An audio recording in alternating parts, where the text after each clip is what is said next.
오늘 본문의 배경은 두로와 시돈 지방입니다. 21절 말씀에 두로와 시돈 지방으로 들어가시니 라고 말씀하세요. 두로와 시돈은 이방인 지역입니다. 그리고 항구 도시예요. 예수님께서 이 지역을 딱 한 번 들어가십니다. 그래서 이 여인의 딸을 고쳐주시는 사건이 오늘 여기에 있습니다. 항구 지역이란 말씀은 여기에 우상이 많고 소위 말하는 귀신 섬기는 사람들이 많다는 거지요. 이 여인과 예수님의 대화를 들어보면 굉장히 중요한 의미들이 많이 있고 또 어려운 부분들이 있습니다. 예수님과 이상한 대화가 있지요. 23절에 여자가 우리 뒤에서 소리를 지르오니 그를 보내소서, 제자들이 그랬더니 24절 이해가 안 가는 말씀을 하십니다. 같이 한번 24절 읽어보시죠. 시작.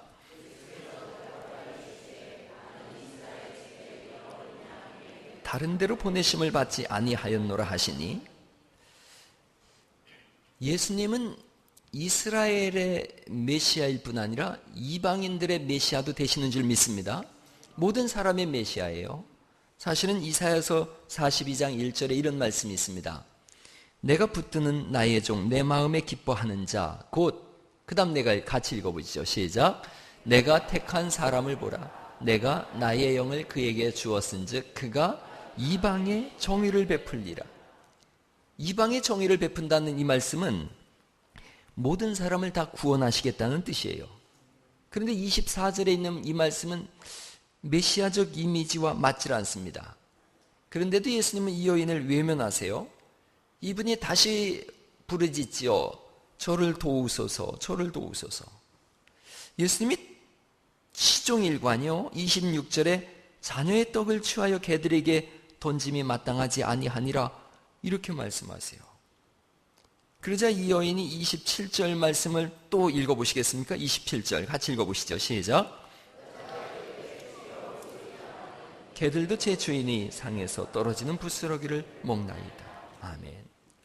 예수님의 대답과 이 여인의 고백이 시종일관 예수님은 상처를 주고 모욕을 주는 부분으로 나와 있어요. 명예를 중시하는 세대예요, 이 시대가. 명예를 잃으면 다 잃어버린다 이렇게 생각하거든요. 과연 예수님이 지속적으로 명예를 주고 수치를 줄 때에 이걸 회복하는 방법이 있습니다. 회복하는 두 가지 방법이 있는데, 첫째는 물리적인 방법으로 복수하는 거예요. 그래서 이 여인도 예수님을 향해서 막 욕을 하는 거죠. 여러분, 이렇게 예수님과 이 여인이 싸우면 누가 이길 것 같습니까? 예수님이 100번 불리한 싸움이에요. 이 여자분은 잃을 것이 하나도 없잖아요. 악에 바쳤잖아요. 내 딸이 귀신 들려서 좀 살려달라고 하는데 개 취급을 해? 너 죽고 나 죽자 뭐 이러고 달려들어 보세요. 예수님 망신도 이런 망신이 있을 수가 없지요. 자, 이런 방법이 하나 있습니다. 예수님 크게 망신당할 거예요. 이 여인이 복수하겠다고 덤비면. 두 번째 방법이 있어요. 이 여자분이 수치를 감수하고 원하는 목적을 달성하는 겁니다. 그래서 원하는 것을 얻는 순간 명예가 회복되어지는 거예요. 여러분, 어떤 방법을 택하시겠습니까? 이 여자분은 지혜롭게도 어떤 방법을 택해요? 두 번째 방법을 택해요. 굉장히 중요한 의미가 계속 있어요. 제 주인이 상에서 떨어지는 부스러기를 먹나이다. 어디서 먹느냐면 주인의 상에서, 그 집안에 소속되어 있다는 거죠. 예수님을 또 뭐라고 불러요? 주인이라고 부르세요. 주인. 또 생각해 보는 겁니다. 자꾸 성경은 생각하고 생각하는 거예요. 이 시대에 누군가를 주인으로 부를 때는 두 가지가 성립됩니다. 첫째는 내가 누구를 주인으로 부를 때는 그분한테 충성을 다하겠다는 의미가 되어지고요. 상대방이 나를 종으로 받아들인다고 할 때는 내 모든 것을 책임지겠다는 의미가 되어져요. 그래서 주인이 가진 모든 것을 내가 다 누릴 수가 있습니다. 그러니 함부로 주인이라고 할 수도 없고 함부로 그 사람을 자기 종으로 받아들일 수도 없습니다. 예수님과 이 여인 사이에 이런 기가 막힌 대화가 오고 간 거예요. 개 취급을 하는데도 여전히 주인으로 불러요. 이제 예수님 차례예요. 이 여인은 나는 충성을 다하겠습니다라는 고백이에요. 이제 예수님 차례인데 예수님은 어떻게 하셔야 되느냐 하면 이 당시 상황으로 보면 귀신을 내어 쫓아주심으로 인해서 자신의 명예를 지키든지 아니면 귀신을 내어 쫓지 못함으로 인해서 예수님이 오히려 개취급을 당하든지 이런 상황이 된 거예요. 이해가 되셨어요? 이해가 안 되면 다시 처음부터 해야 되는데 무슨 말씀인지 이해가 되셨죠? 예. 이 여인은 예수님한테 충성을 맹세했어요. 그러면 예수님은 이 여인의 상황을 바꿔줘야 돼요. 예수님이 가진 모든 것을 나눠서 누리게 하고 귀신을 내어 쫓아줌으로 예수님의 명예도 지키고 이 여인의 명예도 지켜주시든지 아니면 쫓아내지 못함으로 인해서 예수님만 망신당하든지. 오늘 성경은 어떻게 되어져 있어요? 28절 말씀 같이 읽어보시죠. 28절 시작. 내 믿음이 크도다. 내 소원대로 되리라 하시니 그때로부터 그의 딸이 나으니라. 아멘. 믿음은 충성과 연관된 단어입니다. 내가 충성을 바치겠습니다 그랬더니 주님께서 그 여인의 딸을 고쳐주심으로 인해요 이 여인의 명예도 회복시키시고 예수님 스스로가 메시아의 사역을 완성하신 줄 믿으시기 바랍니다. 왜 예수님만 믿어야 하는가가 오늘 설교의 제목이에요. 왜 예수님만 믿어야 하는가? 첫째는 감당 안 되는 문제를 우리 인생이 안고 살기 때문입니다. 감당 안 되는 문제가 우리 삶 속에 있습니다. 이 가나안 여인의 삶을 우리의 삶과 비교해 보세요. 이 여자분은 절망에 있습니다. 차라리 자신이 귀신 들렸으면 고통이 덜했을 겁니다. 그런데 딸이 귀신 들렸어요. 감당이 안 되는 문제입니다. 우리 삶의 문제가 여기 있어요. 우리 힘으로 감당이 안 되는 것들이 있어요. 오늘 읽은 15장 22절 말씀 보니까 가나안 여자 하나가 그 지경에 나와서 어떻게 했대요? 소리 질렀대요. 소리 질렀다. 소리 지르지 않고는 견딜 수 없는 마음이 있는 거예요. 이 소리 지르는 이것은 뭐 이렇게 가끔 음악 방송 들어보면은 그 가수가 나와가지고 소리 질러 그러면 와 하고 그러던데 그런 게 아니죠. 이 소리 지름은 상한 마음이에요. 마음이 부러진 거예요. 그 마음이 소리 지르고 있는 거예요. 사람들이 오죽답답하면 산에 올라가서 뭐라고 해요? 야호 야호 소리 질러요. 그리고는 그 다음에 뭐라 그래요? 속이 다 후련하다. 그 공감되는 사람들은 그런 게 있는 거죠. 산 위에 올라가서 소리라도 한번 지르지 않으면 미칠 것 같은 그런 상한 심령이 얼마나 많은지 몰라요. 야구장에 왜 가는지를 저는 잘 몰랐는데 누가 그러더라고요. 야구장에 가서 소리 지르고 오면 1년치 스트레스가 풀린대요. 그러는 거예요. 노래 못하는 사람도 왜 노래방 가는지 아세요? 고래고래 소리 질러가지고 뭔가 좀 풀고 싶은 거예요. 안 그러면 속에 병들어서 죽을 것 같은 걸요. 오래전에 가출한 아이 상담한 적이 있어요. 이 아이가 눈에서 불이 뚝뚝 떨어지는 거예요. 누구를 죽이든지 아니면 자신이 죽고 싶다는 거예요. 왜 그러냐 그랬더니 엄마는 공부 귀신 들려가지고 날마다 공부만 하라 그러고 학교 갔더니 선생님도 공부 귀신 들려가지고 날마다 공부하라 그러고 학원 갔더니 학원 선생님도 그 귀신 들려가지고 날마다 공부하라 그런다고. 얘 눈에는 다 귀신 들린 거예요. 죽을 것 같대요. 그때 교회가 지하실이었는데 음악을 크게 틀어놓고 네 맘껏 소리 질러라. 그리고 나왔어요. 한 30분쯤 지나갔더니 소리 지르다가 얘가 앙악거리고 그러다가 펑펑 울고 있더라고요. 얘기를 들어보니까 한마디로 지가 그런 얘기를 해요. 음악 크게 틀어놨는데 하도 답답해서 소리 질렀는데 지 말이에요. 제 말이 아니라 자기가 지랄 발광을 했대요.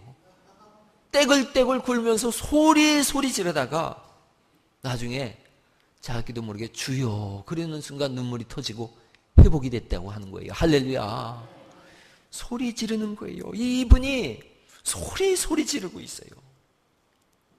여러분 우리가 왜 믿음이 안 자라느냐 하면 이 소리 질러야 되는데 너무 꽁꽁 이거 속에 싸매고 있는 거예요. 부끄럽다고 생각하는 거예요. 그래서 너무 점잖은 거예요. 제가 볼 때는. 너무 무게를 잡아요. 소리를 지르고 울고 그러면 창피하다고 생각해요. 소리가 나오거들랑 소리를 지르세요. 할렐루야. 교회에서라도 소리 지르고 살아야지요. 그리고 집에 가서는 소리 안 지르면 되는 거지요. 이 여인이 소리 질러요. 나사렛 예수요, 나사렛 예수요. 얼마나 다급하고 얼마나 속이 부글부글거리면 이 당시에 사람들이 그렇게 많음에도 불구하고 소리 지르요. 저를 불쌍히 여기소서, 저를 불쌍히 여기소서. 여러분, 소리 질러야 살 때가 있습니다. 이 여인은 이게 기도인걸요. 예수님이 누가복음 18장에 하물며 하나님께서 그 밤낮 부르짖는 택하신 자들의 원한을 풀어주시지 아니하겠느냐, 그들에게 오래 참으시겠느냐, 기도를 들으신다고 하시는 줄 믿으시기 바랍니다. 소리 지르는 거예요. 그게 이 여인의 기도예요. 학교에서는 책 읽는 소리가 나야 되고 공장에서는 일하는 소리가 나야 된다면 교회에서는 기도하는 소리가 나야 될 줄 믿습니다. 오늘날 교회들마다 다 문을 잠가 걸은 거예요. 문 열어놓으면 다 도둑 맞는다고 그러고 다 잠그고 있어요. 괜찮습니다. 우리 교회 다 문 열어놔도요, 도둑 맞는 거 하나 없고 2층 중국인 예배실에 노트북 누가 훔쳐갔더니 경찰이 찾아주잖아요. 그럼요. 경찰이 그걸 찾아주고 그러는 거예요. 다 문 열어놓고 와서 기도할 수 있기를 예수의 이름으로 축원합니다. 교회 문은 열려야 하고 교회는 기도 소리가 멈추지 않아야 되는 줄 믿습니다. 블레셋이 쳐들어와 가지고 삼손 죽이려고 할 때에 삼손이 나귀 턱뼈를 들어서 1000명을 때려 죽였어요. 그러고 났더니 얼마나 지치고 목마른지 거기서 자기가 죽겠다 그럴 때에 하나님께서 한 우묵 한 곳을 터뜨렸더니 거기서 물이 나와서 그 물을 먹고 살았고, 그래서 그 우물물을 엔학고레 한번 해보세요. 엔학고레. 그렇습니다. 이게 부르짖는 자의 샘이란 뜻이에요. 부르짖을 때에 샘이 터져 나오는 줄 믿습니다. 오늘날 교회의 문제는 부르짖는 것이 사라져버렸어요. 주님이 예레미야서 33장 3절을 우리가 잘 알고 있잖아요. 주님이 알려주신 말씀. 너는 내게 부르짖으라. 내가 네게 응답하겠고 네가 알지 못하는 크고 비밀한 일을 네게 보이리라 말씀하신 줄 믿습니다. 크고 비밀한 일은 예수님을 이 땅에 보내신다는 말씀이에요. 그러니 부르짖으면 예수님 우리 만나주신다고 하신 줄 믿으시기 바랍니다. 어떤 분들은 하나님이 귀가 먹었느냐고 왜 그렇게 소리 지르느냐 그러는데, 물론 그런 분들도 있지만 이 여자분의 절박함을 생각해 보세요. 딸이 흉악하게 귀신 들렸나이다. 여러분의 자녀들의 미래를 놓고 기도해 보세요. 어찌 부르짖지 않을 수가 있겠냐는 말이에요. 내 힘으로 도저히 해결할 수 없는 일들이 도처에 널려 있어요. 어찌 부르짖지 않을 수가 있겠습니까? 이 여인은 모욕을 당하면서도 주님 앞에 나왔어요. 내 힘으로 감당이 안 되기 때문에 그렇습니다. 왜 예수님만 믿어야 하는가? 내 힘으로 감당 안 되는 일들이 도처에 널려 있는 걸요. 영적인 문제는 더 심각합니다. 죄의 삭시 뭐라 그래요? 사망이에요. 모든 사람이 죄를 범하였음에 하나님의 영광에 이르지 못했다. 하나님 나라 못 간다는 거예요. 한 번 죽는 것은 사람에게 정하신 일이요, 그 후엔 뭐가 있습니까? 심판이 있습니다. 내 힘으로 해결할 수 있는 게 아니에요. 모든 것이 감당 안 됩니다. 왜 믿음을 가져야 하는가? 왜 교회에 나왔는가? 왜 예배하는가? 내 힘으로 감당하지 못할 문제들이기 때문입니다. 그래서 교회는 절박한 심정으로 나오는 줄 믿습니다. 예수님 아니면 해결 안 되는 문제인걸요. 나를 불쌍히 여기소서, 나를 불쌍히 여기소서. 4세기 때부터 모든 교회의 기도문의 시작이 끼리에 엘레이손이었어요. 끼리에 엘레이손. 헬라어예요. 히브리어예요. 나를 불쌍히 여기소서. 나를 불쌍히 여기소서. 왜 주님 앞에 나와야 되는가? 감당 안 될 문제가 우리 인생 도처에 있기 때문에 그렇습니다. 두 번째, 그렇다면 왜 꼭 예수님만 믿어야 하는가? 같이 한번 읽어보시죠. 두 번째, 시작. 그렇습니다. 믿으시죠? 다른 방법이 없어요. 영적인 문제, 죄악의 문제, 영생의 문제, 하나님 나라에 관한 것, 우리가 할 수 있는 게 하나도 없어요. 천사를 통해서 가능했다면 천사를 보내셨을 거예요. 귀신 들린 흉악한 딸, 흉악하게 귀신 들린 이 딸, 귀신이 사람을 흉악하게 만든다라는 것을 성경은 말씀하고 있어요. 이 말씀은 귀신으로는 해결 볼 수 없다는 거예요. 이 여인을 마가복음 7장에서는 수로보니게 여인이라고 말씀하고 있어요. 수로 지방에 사는 보니게 여인이에요. 수로 지방은 부유하고 넉넉한 지방입니다. 아까도 보셨듯이 항구 도시지 않습니까? 부유하고 넉넉해요. 물질적으로도 풍족하고 의술도 잘 발달되어져 있어요. 이방인들이 섬기는 우상들이 넘쳐나는 곳이에요. 그런데 그 모든 것으로도 해결 볼 수가 없어요. 오직 예수님으로만 궁극적인 문제가 해결됨을 믿으시기 바랍니다. 내 힘으로 해결된다면 주님이 이 땅에 오실 이유가 없어요. 너희가 한번 잘 힘써서 해봐라 그러시겠지요. 천사로 해결된다면 천사를 보내셨을 거예요. 이 모든 것으로도 해결 안 되시기에 하나님의 아들 예수님이 이 땅에 직접 오셔서 십자가를 지셨고 골고다를 오르셨고 가시관을 쓰셨고 손발에 못자국이 나도록 못을 박히셨고 창에 찔리셨고 물과 피를 다 흘리셔서 죽으심으로 이 문제를 해결하신 줄 믿으시기 바랍니다. 죽음을 이기시고 3일 만에 부활하심으로 죽음의 문제를 다 해결하셨어요. 예수님으로만 해결하실 수 있는 문제예요. 예수님에게만 왜 꼭 와야 되는가? 예수님 외에는 방법이 없고 답이 없고 대안이 없습니다. 길이 막히는 이유는 예수님을 만나게 하려고 길을 막아놓으신 줄 믿으시기 바랍니다. 땅의 길이 막혔을 때는 하늘의 길을 바라보라는 거예요. 앞도 뒤도 산지 사방이 다 막혔을 때에 하늘을 바라보고 믿음의 주여 온전케 하시는 이인 예수님을 바라봄으로 인하여 문제를 해결받을 수 있기를 간절히 바랍니다. 우리가 가는 인생길에 그림자가 우리 앞에 곳곳에 드리워져 있을 때가 얼마나 많습니까? 슬픔의 그림자가 있고 문제의 그림자가 있고 벽이 언제나 우리 앞을 가로막고 있을 때에 우리가 태양을 등지면 그림자가 길게 드리워지지만 태양을 향해서 돌아서는 순간 그림자는 내 뒤로 사라지는 줄 믿습니다. 예수님을 향해서 돌아서는 순간 우리 인생의 문제는 해결되는 줄 믿습니다. 한 자매에게 제가 물어봤어요. 인생에 고통이 오고 쓰나미가 밀려올 때 어떡하느냐고. 견딜 수 없는 슬픔이 있고 해결 못할 문제가 있을 때에 그때 어떡하느냐고. 그 자매가 그런 대답하더라고요. 주님 품으로 들어가면 되지요.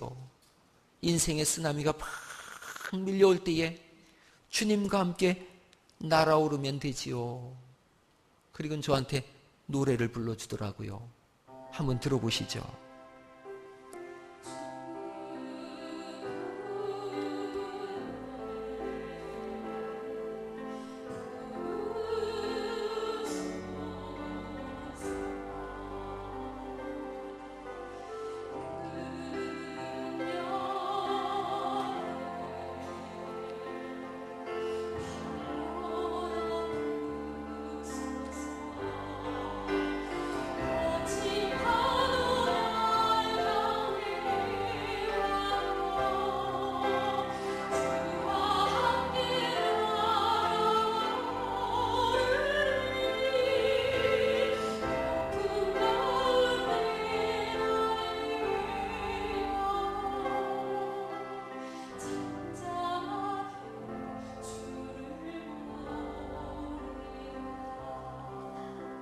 아멘.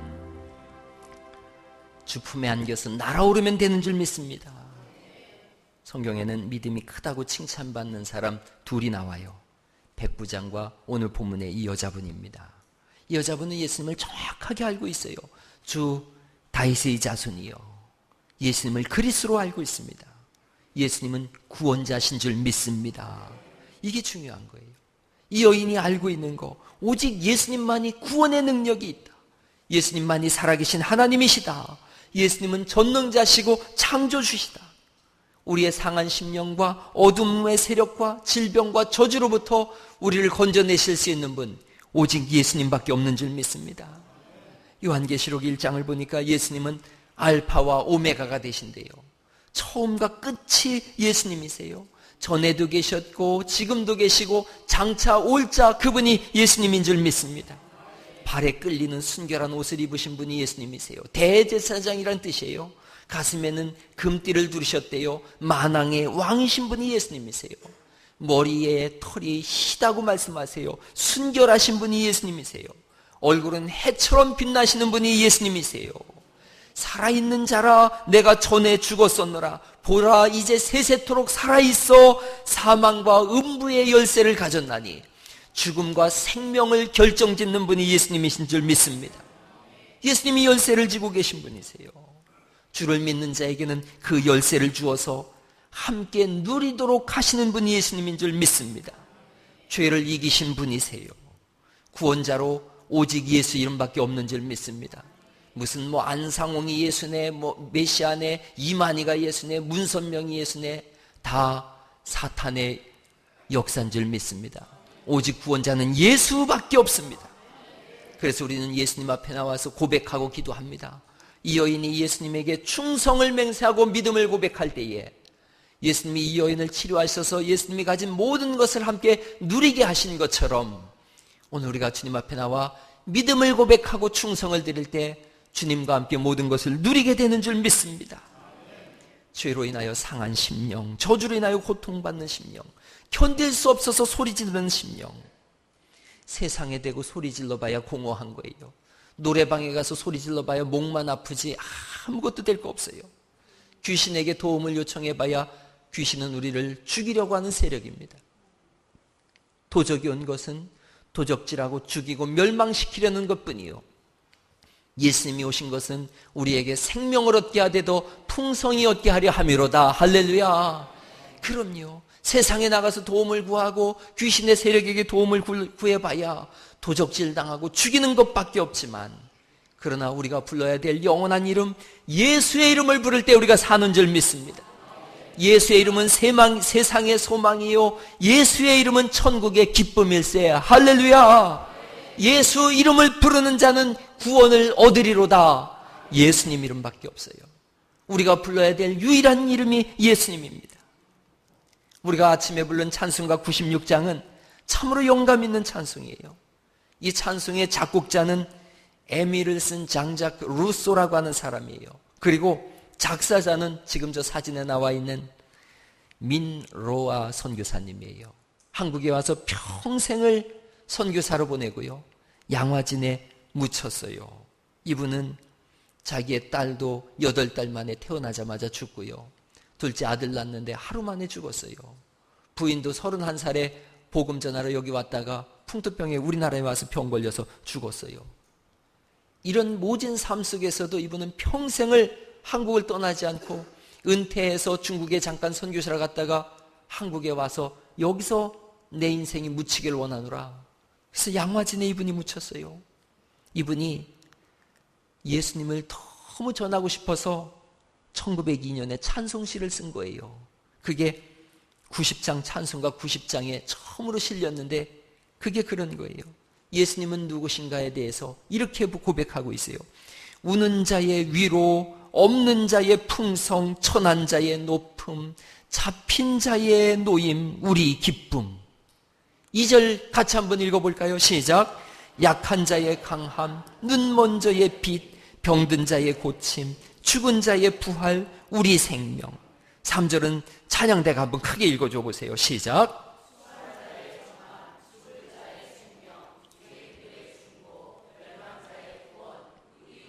4절 같이 한번 읽어보죠. 시작.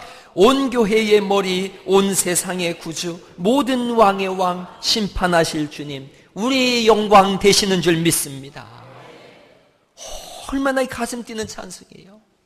1902년에 이 찬송이 불려질 때에 한반도에 있는 모든 사람들이 이 찬송을 부르면서, 우는 사람들은 이 찬송 부르면서 위로받았고, 없는 사람들은 이 찬송 부르면서 풍성함을 누렸고, 천하다고 멸시받던 사람들은 이 찬송 부르면서 높임을 받은 줄 믿습니다. 슬픔과 고통 속에 있던 사람들은 이 찬송 부르면서 우리 기쁨 된다고 고백한 줄 믿습니다. 이 말씀 속에 이 예수의 이름으로 오늘 질병이 떠나가고 상한 심령이 회복되고 닫혀졌던 문들이 열릴 수 있기를 예수의 이름으로 축원합니다. 우리는 예수님만 고백합니다. 예수님, 우리의 삶을 주장해 주세요. 우리의 인생을 인도해 주세요. 이 여인을 향해서 내 믿음이 크도다. 이 말씀은 너는 나와 함께 하나님 나라를 누릴 사람이라는 거지요. 그 영혼을 받으셨듯이 오늘 우리 영혼을 주님이 받으시고 회복시키실 줄을 믿습니다. 주님, 내 가정을 구원해 주세요. 내 자녀를 불쌍히 여겨주세요. 나를 불쌍히 여겨주세요. 주님만이 불쌍히 여기실 수 있는 분인 줄 믿습니다. 말씀을 마치려고 그래요. 마산의 어느 부목사님이 담임 목사님으로 청빙을 받고 준비를 하고 있었습니다. 그런데 준비하던 도중에 손이 가려워서 이렇게 보니까 부스럼이 난 거예요. 병원에 갔더니 피부암이라고 하는 판정을 받았어요. 담임 목사직은커녕 부목사직도 내려놓고 항암 치료를 받습니다. 그런데 충북 음성의 한 교회의 목사님이 미국으로 교환 목회를 떠나시면서 미국으로 떠나시면서 자기 친구인 이분을 자기 교회 후임으로 추천을 했어요.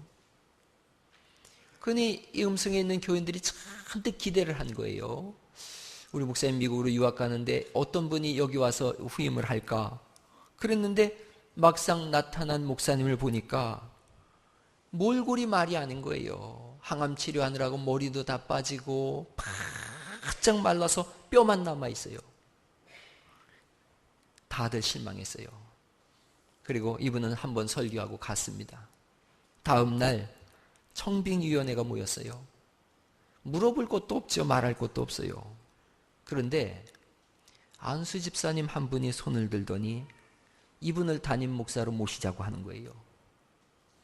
다들 깜짝 놀랐어요. 그 집사님이 이렇게 고백하더래요. 오늘 예배에서 저는 이전에 경험하지 못한 큰 은혜를 받았습니다. 이 목사님이 비록 암 환자고 이런 설교를 한 주밖에 더 듣지 못한다고 해도 우리 교회로서는 큰 복이 아닐까 생각합니다. 온 교회가 결정하고 청빙서를 보냈습니다. 이 청빙서를 받은 목사가 하염없이 울었어요. 그리고 사모님과 함께 금식기도원에 가서 기도합니다. 이 두 부부는 그 교회 갈 마음이 전혀 없습니다. 자신들의 처지를 너무나 잘 알고 있으니까요. 다만 그 교회의 결정이 너무 감사해서 하나님, 우리 부부 대신 정말 훌륭한 목사님 그 교회 보내주세요라고 기도했어요. 음성에 있는 교회에서는 교인들이 하나님 앞에 부르짖어 기도했어요. 하나님, 그 목사님 치료하셔서 우리 교회 보내주세요. 기도원에서는 이 목사님 부부가 하나님, 그 교회 진짜 훌륭한 목사님 보내주세요. 그렇게 부르짖다가 뜻밖의 이 목사님의 암이 치료가 되어졌어요. 할렐루야. 그래서 그 교회로 청빙이 되어져서 큰 부흥을 일으켰어요. 이 이야기를 듣고 목사로서 궁금하잖아요. 도대체 어떤 설교를 했는지 궁금한 거예요. 어떤 설교를 했길래 그 정말 머리가 나빠지고 앙상한 그 목사를 청빙을 했을까? 그분의 그 마지막이라고 생각하는 그 설교가 뭐였을까? 여러분도 한번 생각해 보세요. 제가 마지막 설교라고 생각해 보세요. 돈 버는 얘기를 하겠습니까? 공부 잘하라고 하는 얘기를 하겠습니까? 사업 잘하라고 하는 얘기를 하겠습니까? 가정 행복하라고 하는 얘기를 하겠습니까? 오직 하나, 예수님입니다. 예수 잘 믿으세요. 예수님 똑바로 믿으세요. 예수님이 전부입니다. 할렐루야. 이분은 그 설교만 하고 간 거예요. 예수님 똑바로 믿으세요. 예수님 오실 날이 멀지 않았습니다. 인생이 어느 날 이렇게 피부병이 걸리고 암이 걸리고 죽을 수밖에 없는 그런 시간이 올 것입니다. 예수님 앞에 서야 되는 시간이 있습니다. 예수님 바로 잘 믿으십시다. 그 한마디, 그거밖에 외칠 것이 없습니다. 오늘 이 여자분처럼 절박한 마음으로 외칩니다. 주 다윗의 자손이여, 나를 불쌍히 여기소서. 오직 예수입니다. 왜 예수님만 믿어야 하는가?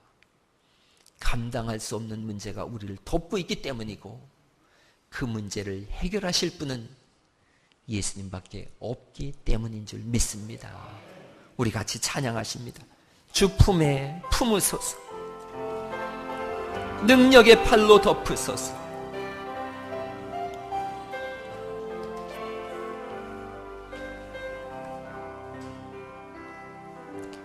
주품 품으소서. 능력의 팔로 덮으소서. 능력의 팔로 덮으소서. 거친 파도 날 향해 와도 주와 함께 날아오르리. 가운데 나의 영혼 잠잠하게 들보리. 우리 일어나셔서 주님 안에 나아거하리. 주님 안에 나아거하리. 주 능력 나 잠잠히 믿네.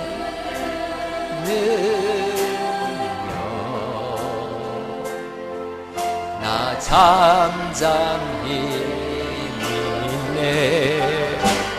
높은 나무 날 향해 와도 주와 함께 날아오르리. 폭풍 가운데 나의 영혼 잠잠하게 즐거. 다시 한번 고백해봐요. 주 품에 품으소서. 주 품에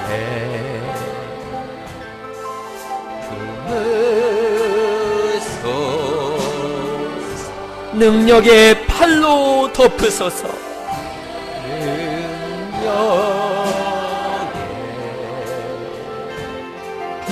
팔로 덮으소서. 거친 파도 날 향해 와도 주와 함께 날아오르리. 아멘. 폭풍 가운데 나의 영혼